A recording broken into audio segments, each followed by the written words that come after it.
Hello అండి అందరికీ welcome to Prasanna educational programmes channel. ఈ వీడియోలో ఫర్ ఆల్ కాంపిటేటివ్ ఎగ్జామ్స్కి ఉపయోగపడే జనరల్ నాలెడ్జ్ బిట్స్ అండి. ఇందులో ఫస్ట్ బిట్ పక్షి ఖండం అని దేనికి పేరు? ఆఫ్రికా, ఆసియా, దక్షిణ అమెరికా పైవేవి కాదు. Option 3 correct. ఐక్యరాజ్య సమితి ఎప్పుడు ఏర్పాటు చేయబడింది? October 24, 1945, October 24, 1943, November 26, 1945, November 26, 1943. ఇందులో option 1 October 24, 1945 is the correct answer. అలాగే నెక్స్ట్ బిట్ భారతదేశంలో మొదటిసారిగా కాగితాన్ని ఎప్పుడు కరెన్సీగా ఉపయోగించారు? 1680, 1862, 1542, 1601.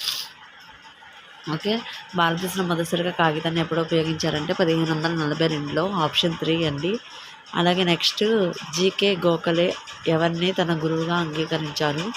Gandhi, Jyotiba Phule, B Agarkar, MG Ranade. Last one